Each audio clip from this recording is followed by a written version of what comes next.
Salut à tous, c'est JD, doctorant au sein de Terravox, et on va parler ensemble du porte-à-porte. Le porte-à-porte, c'est quand un éco-animateur toque à votre porte pour vous expliquer comment trier et répondre à vos questions.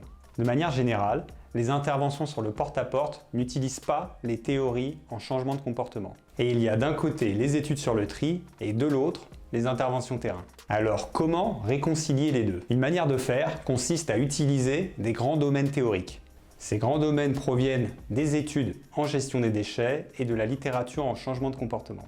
En s'appuyant principalement sur cet article, on peut citer notamment la mémoire, quels sont les jours de collecte, quelles sont les règles du tri, les installations, est-ce que les bacs de recyclage sont propres, accessibles, avec une signalétique claire, les croyances de capacité, est-ce que je me sens capable de trier sans erreur, les croyances de conséquence, une fois que j'ai trié, est-ce que ça sert à quelque chose, quel impact sur l'économie ou l'environnement par exemple, les normes sociales, qu'est-ce que font mes proches et mes voisins, qu'est-ce qu'ils pensent du tri des déchets, les émotions, positives ou négatives associées au tri, la clarification des rôles, qui trie, qui collecte, qui traite les déchets, la planification de l'action, comment s'organise l'espace intérieur, et enfin la motivation, est-ce que je trie en vue d'une récompense, pour éviter une sanction, ou simplement pour agir conformément à mes valeurs.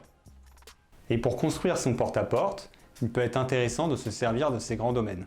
C'est ce qui a été fait à Shanghai à propos des déchets alimentaires. Les éco-animateurs ont suscité des émotions positives, ils ont été appréciés pour leur enthousiasme et pour leur investissement dans la résidence. Ils ont également modifié les normes sociales.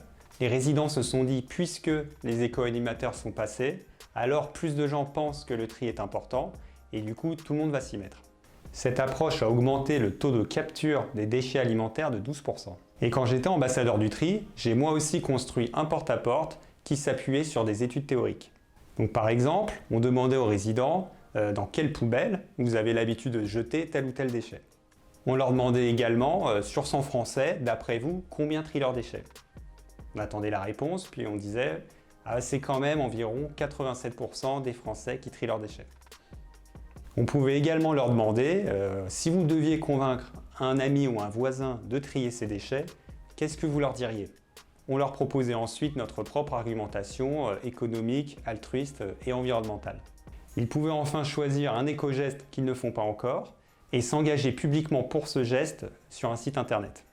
Les études en interne ont montré que ce porte-à-porte a permis notamment un geste de tri plus complet. Le problème, c'est que cette procédure était un peu longue, environ 10 minutes, et on peut faire plus court si on se demande quel levier je veux activer dans ce contexte précis. Est-ce que c'est un problème d'organisation de l'espace intérieur, de motivation ou encore de connaissance? Cette approche, par grand domaine théorique, permet de faire le tour d'horizon des principaux leviers de changement de comportement.